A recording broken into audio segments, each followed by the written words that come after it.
position that he did not score 25%. All of them scored 25% and over, except Tinubu, who had 90 points. So in the face of the law, Atiku is mostly asking that Kanu should be disqualified, but then do him again. Okay? It's actually the OB that is saying, declare me the winner. Here is the evidence. I'll tell you something. While we're listening to that Ozekome, Atiku's lawyer, I was reading comments. And guess what? The usual old way of back then, we call them the Buhari Dins, the Buhari Diderins, the Buhari Dinotus, the Buhari Dijatus, Buhari Shukus, Ngozi Haris, Nneka Haris, sophisticated morons, unboot slaves, and the ones abroad, the abroadian Buhari idiots. We call those ones Mumu Madus, Bele lecturers, Mumu lecturers. Then Diagbero, the Yoruba land-based Abobakus, we call those ones Lagos Abobakus, crumb eaters, crumb chasers, ass lickers, all risers, and the rest of them. You know, for those 8 years, these are the roaches, the crickets that you'll find on Mayegun's Diary Political. Their own purpose is to defend these rogues, while the rogues were tearing their lives apart. Some of them are getting rewarded for it, okay? So back then, when Mayegun speak and talk, one weary will just come. He can say, Mayegun, look at this Mayegun. Look at your face. You look stressed. Go and take care of yourself. Leave Nigeria. They call them jabs. You know, you drop them, and it makes, just to make that person feel like, go and face your life. As in, leave them alone. Let them do whatever they are doing. It's none of your business. Look at his eyes. I don't even understand those who are listening to this Mayegun. If you look at his eyes, it's always red. Otimugboyo. Somebody that has smoked Igbo is talking to all of you, and you are listening to him. These are Lagos Abobakuso. And in 8 years, that Amugbo, Toju Ekpon, that guy that no get respect, that Mayegun that is this and that, was able to see how APC, Egbekegbe, destroyed lives. So you get lives. Women, children, communities, relationship, and the rest of that. We saw that over 138 million Nigerians ended up in poverty, while majority of them ended up jobless. But you know something? During those era, I always feel like, if it makes you feel better, okay, please drop them. But when you finish abusing Mayegun, because of this Ulori Brukus that thought about you, right?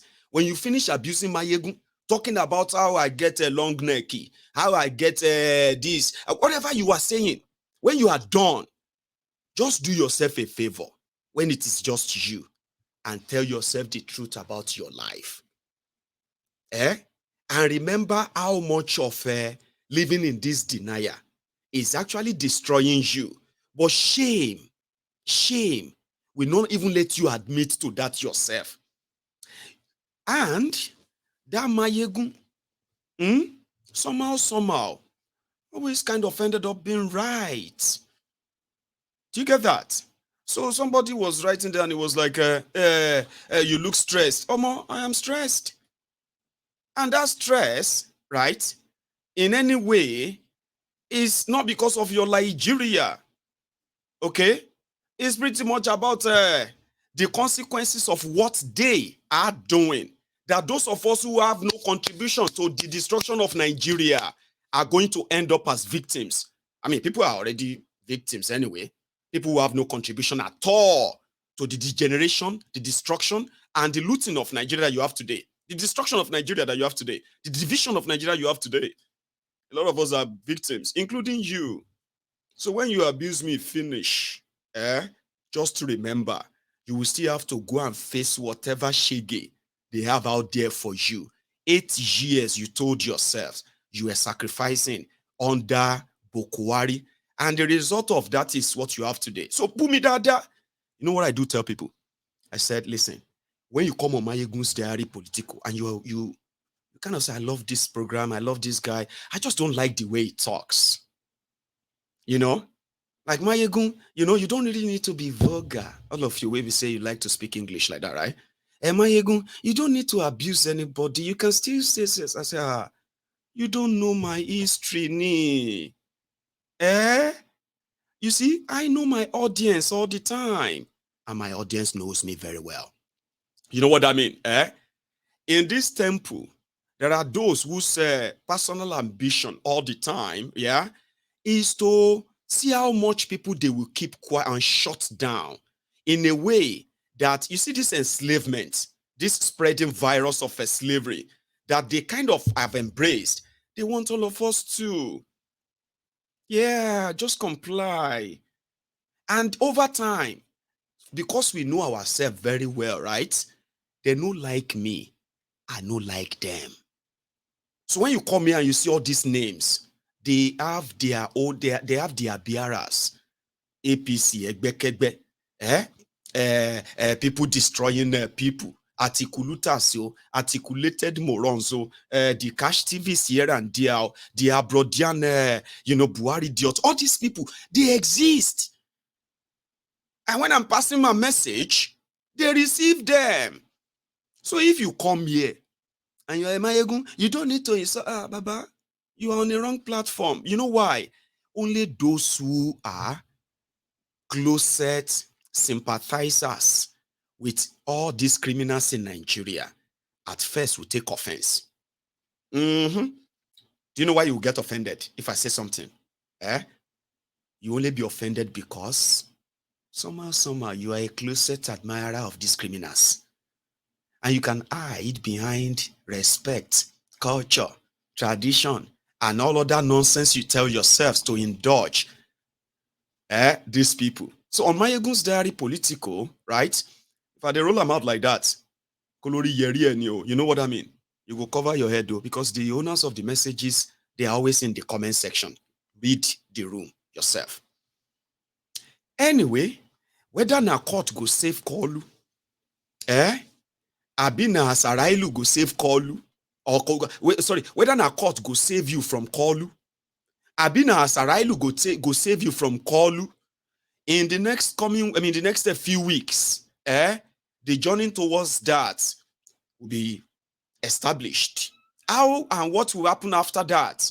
Okay, I'm not a prophet. I can only presume based on available evidence. But outside that, some people are saying that the worst case scenario is to call for a re-election. And because of that, Kolu is a master strategist. He's already enabling thugs, terrorists. He's already giving them attention. Criminal politicians as well, like himself. They are already taking space and all of that in preparation. And they said the worst case scenario, the day of that tribunal judgment, Kolu will not be in Nigeria. Shoton. It will be in France or London or somewhere in this part of the world.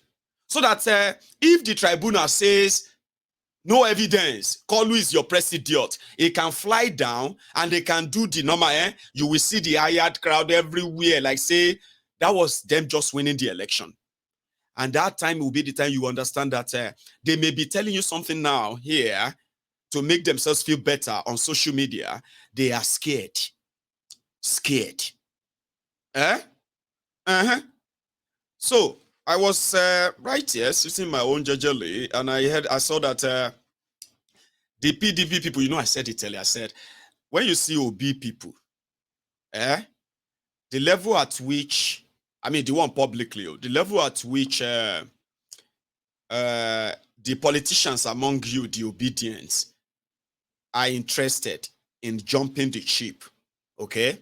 Jumping the ship and going to go and take their own bite from Kolu's poisoned chalice. PDP is not the same. Okay. Kwakwanso, that one don't collapse everything about himself. The Mr. Andrew Liversalt, Kwakwanso, he has collapsed everything that has to do with 2023 election and everything. And NNPP is collapsed them for Tinubu.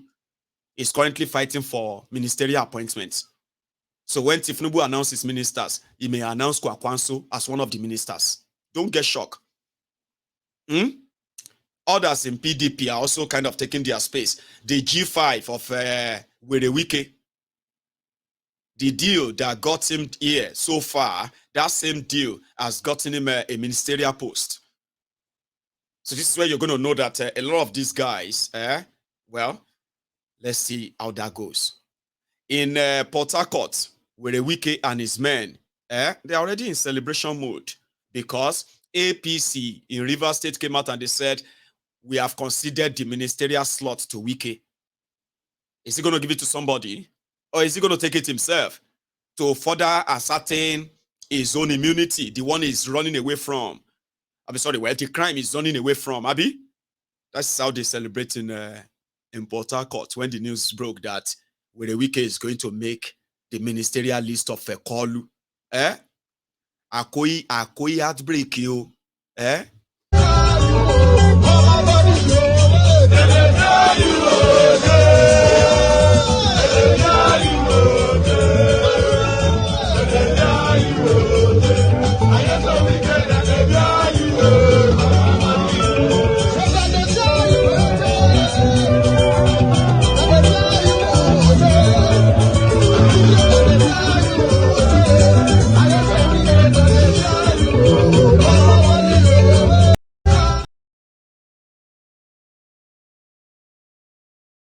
But like it was like a happy mood.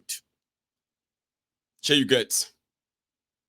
And on the other hand, Pius Ayim Pius or Ayim Pius Ayim.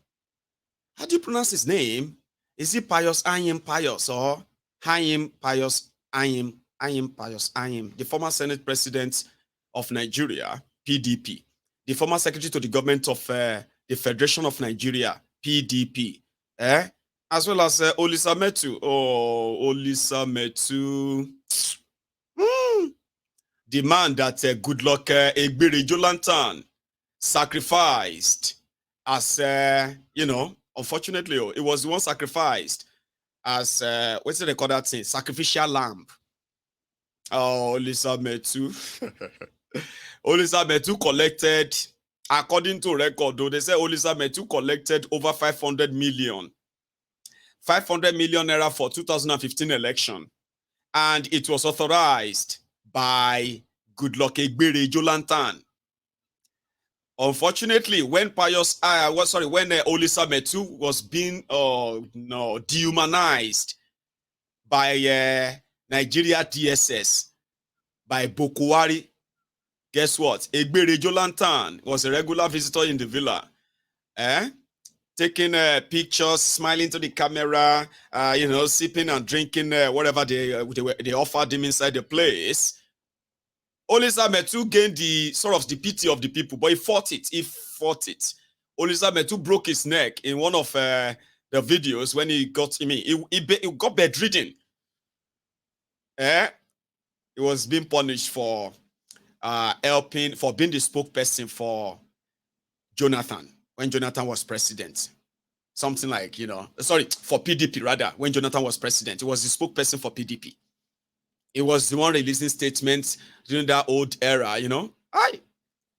Anyway, they told you there is no permanent friend or permanent enemy in politics. It's just permanent friends. Permanent interest. And I've told you, whose interest? If politician says that to me, I'll be like, oh, Nikure. Who you the bobo? Say, you know what? In politics, there is no permanent friends, there is no permanent enemy. Okay, whose interest then? Only permanent interest. Whose interest? Our interest, not the people's interest. Abi?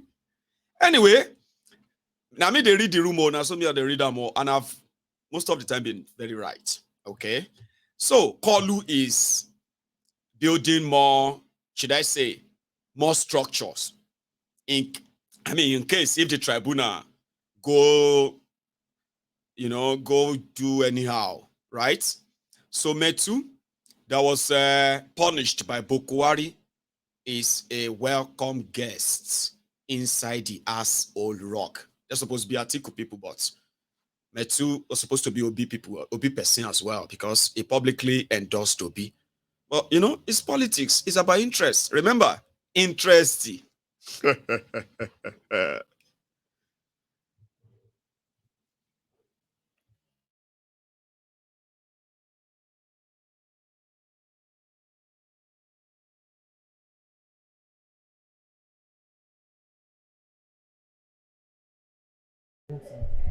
name is Senator Bioside. Yeah, it was a great honor to pay courtesy on the president, to congratulate him first and foremost for his successful inauguration as the 16th president of Nigeria, and also to encourage and congratulate him on the bold steps he had taken so far. So we had a whole lot of heart-to-heart discussions, but primarily is to congratulate him. Thank you. My name is Willie Sametu. We came to see the president to commend him for his takeoff, very good takeoff, the policies he has done, his inclusiveness, and most of all to canvass for the idea of participatory governance, participatory democracy. We believe that for policies and programs, it has to be options and alternatives to those programs. But only when we're together can we achieve success. Our nation has played for over 8 years. So we believe that from now onwards, Mr. President has shown the way that the country will come together and then we'll be able to live happily.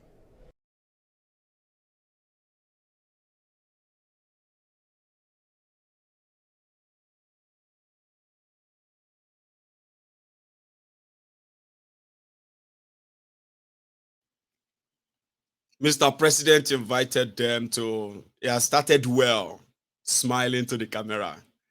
We just come and congratulate him. He has started well with all his policies and all of Abba. Somebody will say, but what do you want him to say? That's what he will say now, just because, okay. No wahala. Somebody was asking, where is that Okpeyemi Bamidele and all of that? Okpeyemi Bamidele, this is him.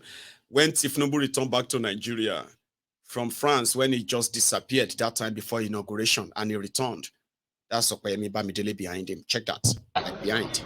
The challenge ahead is beyond that. It's for all of us together. And we must be parents and stay focused. That is very, very important. Don't isolate one date. One date on the calendar doesn't mean anything. It's just an event. People are already talking about your administration and what it will look like. Can you give us a glimpse into what you have in plan? I can't. I've not consulted people yet. And administration, you said, is not run alone. You don't govern alone. You govern with people. You consult. Assemble. And then hit the ground running. And it's the same country, right? Isn't it?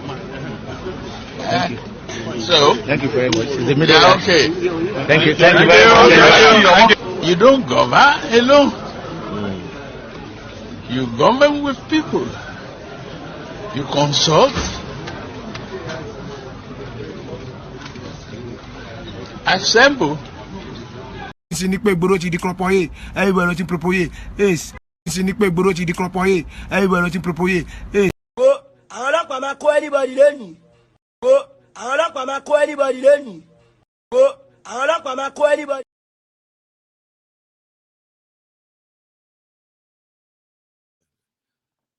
Anyway, somebody said that Elizabeth too is broke and all of that. Who is not broke among them? This guy they live off wherever is coming from the system. This is them. I mean, Every opportunity they have, they don't miss. It's surprising, right? Because you see all of them again. If they declare Atiku as the winner, or Atiku is, or Peter Obi is declared your winner, they will switch. That's what power does. But for now, if Tinubu will do anything, it will have everyone. Remember, they said they wanted to do a government of national unity. Government of national unity is that, you know what? Let's agree that the election is rubbish. Okay? But bring people. Let me give them appointments. Let me give them job. Some people are saying the reason why Tinubu has not announced his ministers or what have you is because that is the leverage he wanted to use to manage to get enough people that are likely going to, swing enough when the pendulum swings and all that to reduce the possibility of him actually losing in court. Like, you know what? Why are you in court? Your people are already working for me. They are already in my government. Is that not what you want to do? Let's work together for the sake of, that nonsense. So they said because he hasn't really kind of have the right people. When you say right people, we are talking about his main challenger. The person they declared third is the main problem. Tinubu is not worried about Atiku. No, they are not. It is that Obi. If tomorrow Peter Obi and Tinubu, if they sit together, and they say, okay, we agreed to work together now. So you know what I mean? You will think this APC, Abobaku, that have turned to jihadist, xenophobic bigots, you will see how they are going to switch. It's going to be like they just won a World Cup. No Igbos or anybody from Eastern Nigeria right now that goes to Tinubu that has any real value other than just making up the tally, making up the quota. No real value. He believes that none of them could tell him to actually withdraw his case. Tell him to withdraw his case now. Tell him that we could work all of these things out. In no time, another election will come now. So none of them seems to be doing that. But anyway, we hope. I mean, some people are saying that he already had the list. He already gave the whole thing to people. They're even talking about meeting Obasanjo. I don't know if they have told you or if you have read that. Looking for this legitimacy. They are now, his own team, they are looking for how to talk to Obasanjo. That even if Obasanjo wanted anything in his government, they will give him. So that Obasanjo can possibly influence Obi. But the bottom line is that they are like, you know what? Let the court run its course. Anyway, that's this just aside. And like I said, I would have probably taken them serious if Lamidiot Apampas was among their star witnesses. Like he's one of the witnesses. For example, when they are presented that Obi is not a member of Labour Party, it would have made sense. But it seems that Apapans is completely useless to them. And they're depending solely on technicality of your court. Now, I think at this point, I should let people react. But before that, I want to say something. It's very important. I have been seeing videos from Eastern Nigeria, from Biafra land, where some armed criminals were assaulting the people that they are supposed to, at least them saying that they are doing it for Biafra, the same people they were supposed to be kind of protecting, right? They were hurting and destroying their businesses, destroying their store because they violated the sit-at-home. I've seen a section of a segment of the social media praising them. And I've seen other segments of the social media condemning them. But out of this praising and condemnation, I've singled something out. Those who are actually identified with the struggle for the referendum of the Biafrans out of Nigeria, okay? They have come out to say this has nothing to do with them. I know that it's going to be media frenzy right now, where their media have been feeding on it to further drive the narrative that IPOB is a violent terrorist organization. I know some of you on this platform also who have mildly and will continue to kind of stylishly agree with such narratives. I'm not going to convince you. I'm not here to convince you to believe this or that, but common sense, right? If IPOB says they have nothing to do with these criminals assaulting innocent people, destroying their stores and everything, and making video of same, posting them on social media, if they say they have nothing to do with them, the ideal thing is this. Two things. The first one, none of this ever happened. Even when Nnamdi Kanu was this firebrand, he talks tough and every other thing that when he was not in their captivity and got kidnapped as he was, right? There was nothing like this, okay? Everything they probably wanted you to fear about the IPOB, they were just imaginary fear that doesn't exist. And I need you to remember this, okay? Until the day they kidnapped Nnamdi Kanu, this crisis, this insecurity in Eastern Nigeria, they never existed, ever. And you can go back to that timeline, all right? Now, because they never existed, continue to, and then the people who are supposed to be the government of Nigeria, who don't want the Biafrans to go, the ones who wanted the IPOB to be proscribed as a terrorist organization, right? These same people means that they care for the Igbos. They care for Igbos because they are Nigerians, Abi. So if you care for them that much, right, and you are not behind this terrorism, it would have been an opportunity for you to round people who are actually committing crimes, okay, and indeed protect the people that you don't want to leave. You don't want them to have their country and the rest of that.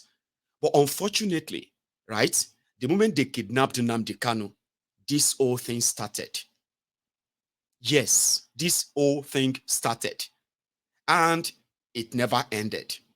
Now, I would say at this point, as we all know, right, if Nnamdi Kanu that they wanted to be so scared of, right, was so much like in control, I mean, to some extent, not because all these criminals that are parading themselves everywhere today, right, hurting the same people they are supposed to kind of really protect, right, not because they didn't exist that time. They must be existing.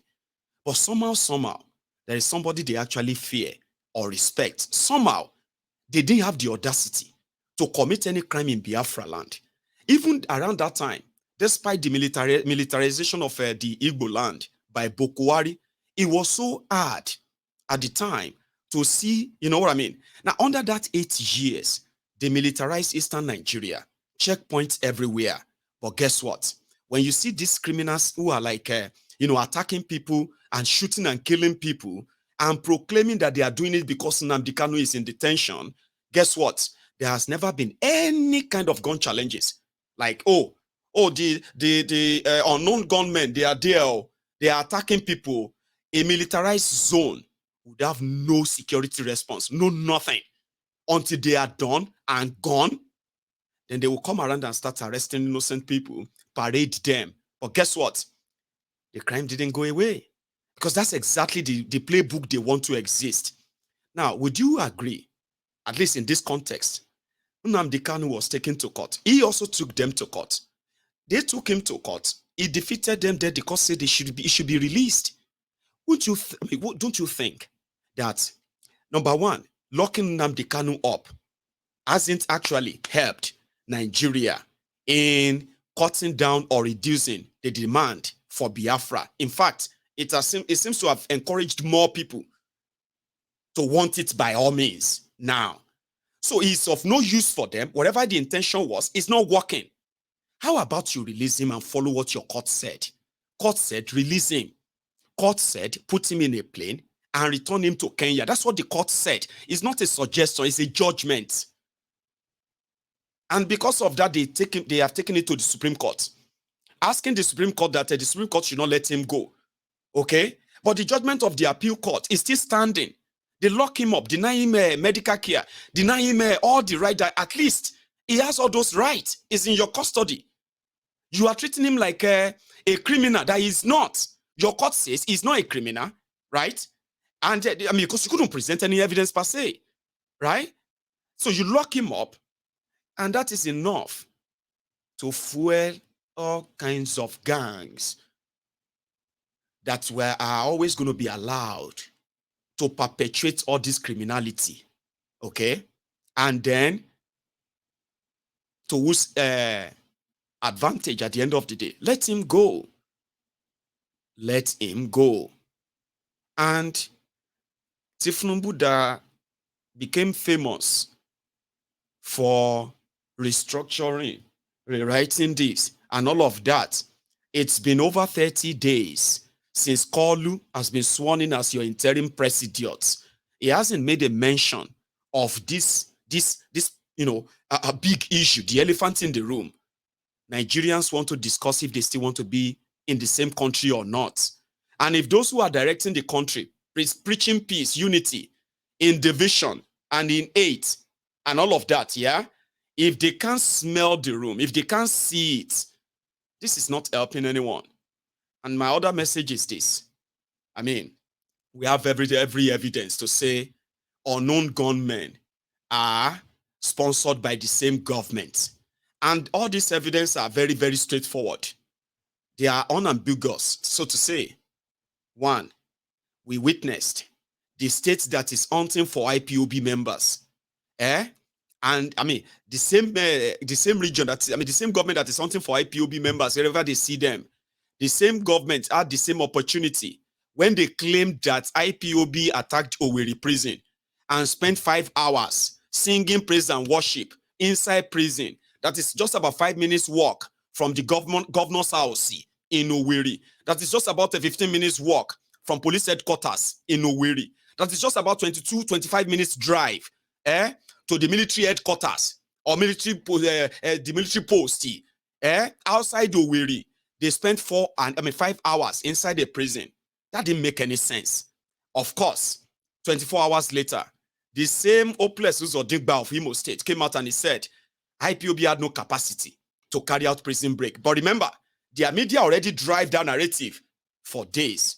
So if you actually care about protecting the people of Eastern Nigeria, save them from all this that you call criminality and all of that, and you are not behind that, by now, it would have been gone, it would have been done. We would have seen instances where those that called themselves unknown gunmen actually engage with the people that were primarily and purposely deployed to Eastern Nigeria, because the impression is anywhere you see Nnamdi Kanu supporter, they are this or that. So if those you claim to be killing people or attacking people, sit at home or not sit at home, if you have no connection with them, we would expect the state or the government to provide security for the people you don't want to leave. I'm saying all of this because, listen, things are getting even worse now.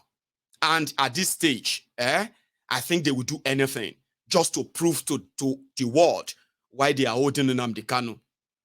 In Nigeria, you don't need to commit a crime before you go to jail. They will first arrest you.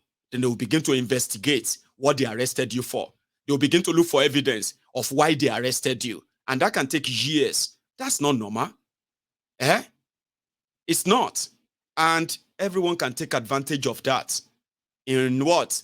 In their own revenge against the system. Let him go. Your court says so. Let him go. All right? Anyway, I'll leave it at that. This man had something to say on that. I think I should let you listen, if you don't mind. One major priority area in the Southeast, which I think will cool off a great deal of nerves, is for us to bring out Kanu. That gentleman. Pull him out. Stop this incarceration. I know some of his pronouncements or maybe lines of actions and so on were offensive to the Nigerian state, and there was a need maybe to take certain actions. But you see, Nigeria itself is a family. That's my picture of Nigeria. When parts of the family feel offended, as a father, as parents, you sit the gentleman down, you sit the child down, and try to find out what are the problems. How do I help you? You don't like the Christmas shoe we bought for you? Okay, we'll get you a new one. Would that solve the problem? You don't like this meal? Can we fix another meal for you? Can we start talking with Kanu? Can we start talking with IPOP? Can we start talking with other groups? I think a conversation with some of these teams would go a long way in addressing the problem. We mustn't at all times apply the stick. Bring in some carrot at times. And let's see a carrot and stick diplomacy at play. Okay? We can do that. And I think if we do that, the Southeast, the situation in the Southeast will be highly doused, frankly speaking. All right? Further incarceration only make him more and more relevant, only heightened the heroship over him. He is a hero now, whether we want to accept it or not. And we made him the hero. All right. We have made him a hero in the Southeast. If he comes out now, he's wise. He can contest for governorship in any of the states. Nobody will be asking whether he's from that state in the Southeast.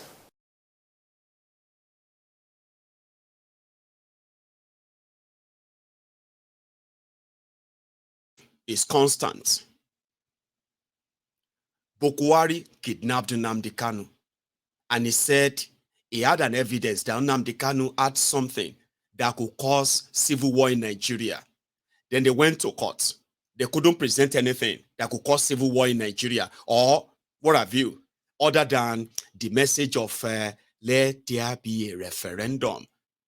No matter what they say to you about Nnamdi Kanu, I personally believe that the day is released, you see all this, unknown that, they will disappear like they never existed. He is more feared than some of you can imagine. And I believe that is the reason why they thought, just keep him there. But if you keep him there, and you open the door for criminals to hurt the same people you think should not leave, right? Isn't that, they call it, is it called, no, double whammy? It's called self-destruct. And that's exactly what Nigeria is known for. But don't pretend when they reach that state of no return. I'm just saying. Oloye Sunday Igboho is another person that got so much injustice. Injustice that if the people decide tomorrow that they also want to take it into their hands, or this very, very bad people who never actually wish our people well, begin to open that gap and set up their own militia as well, unknown gunmen for Igboho, and they begin to attack our people and the rest of them, right?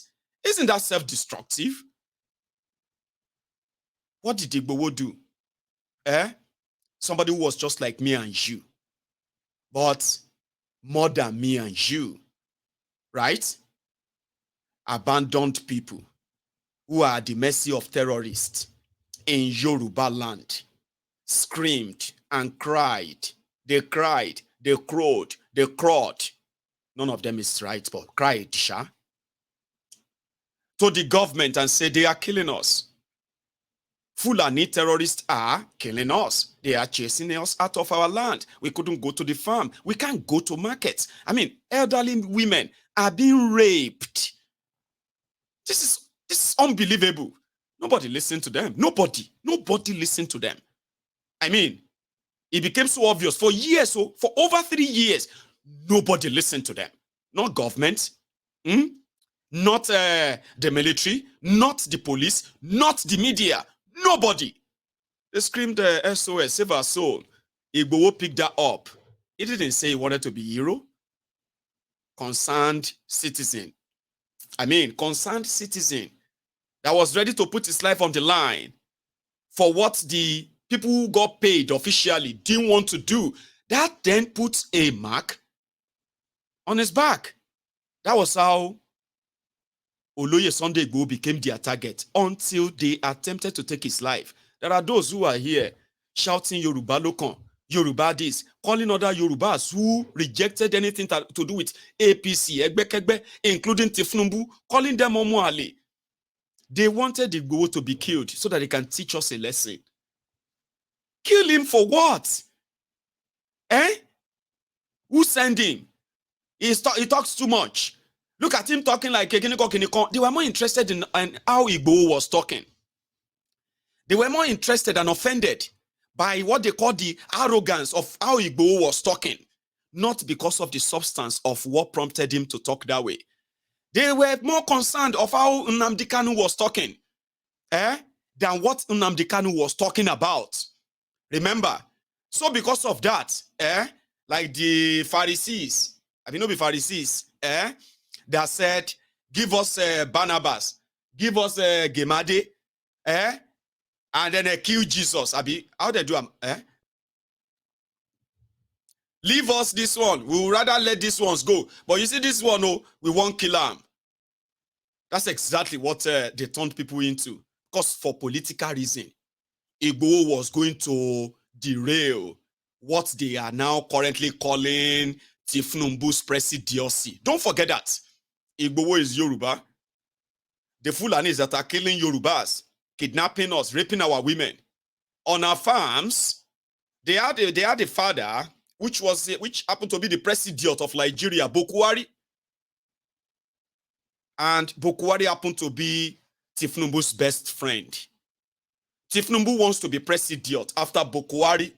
Igbowo came out and said, we must defend Yorubas in Yoruba land. To hell with politics, to hell with presidency. And because of that, they quickly draw the target, put it on his back. Igbowo is in Benin Republic right now. Omonili Olono, Atotileto, a man of himself, for just saying, why would you be killing our people? We don't want them again. We don't want them here. We will fight this. We will fight that. They brought out their weapons, not against the terrorists, but against the son of the soil. And those who are from Yoruba land, the Lagos Abobakus, they said, kill him. They don't ever forget that. Oh, these are Shiri that are now calling other people Omo Ale today. They said, kill him. Nobody sent him a message. So we should begin the campaign of getting Igbo back to Nigeria. Let everything we want collapse. Everything we want fall.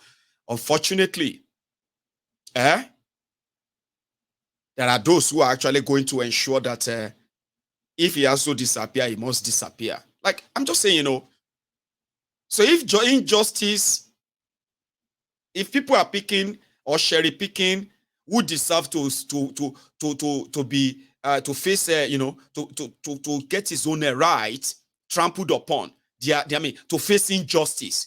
This one deserve him, that one no deserve him, this one deserve him, and the rest until your time.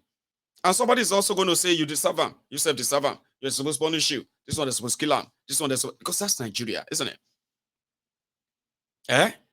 The people that kind of rose up to say, listen, these guys are culprits, and they will kill all of us if we continue to follow like Malu. They will kill all of us. Then they turned around and said, no, they want you to hate us. They want you to hold us responsible for the failure. You know what? They are the problem. Let us kill them. Yeah, kill them.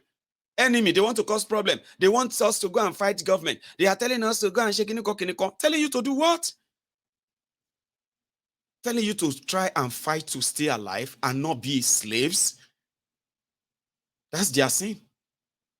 So you gave room to all charlatans, opportunists, criminals to leverage on all this injustice and have something to say they are fighting for a cause.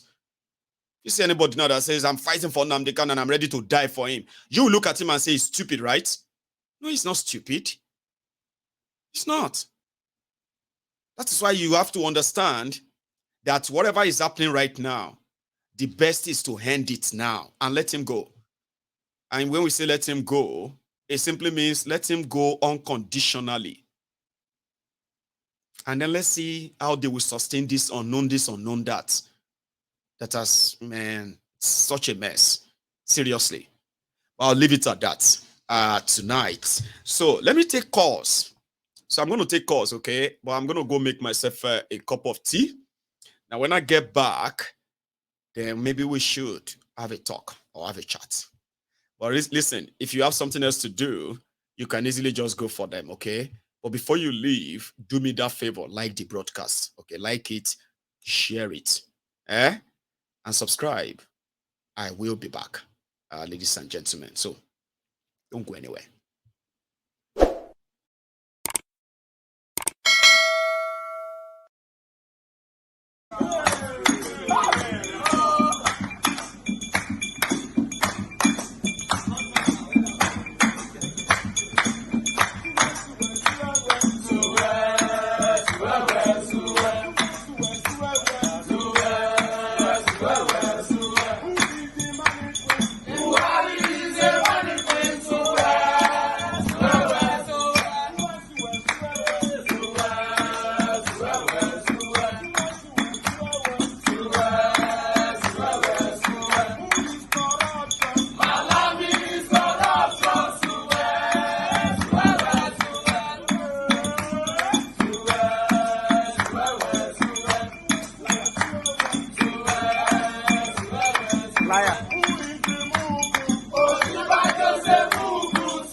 Onyedu iPod, Omeri Wonizu, Woniya, Abakare, Mama Daura.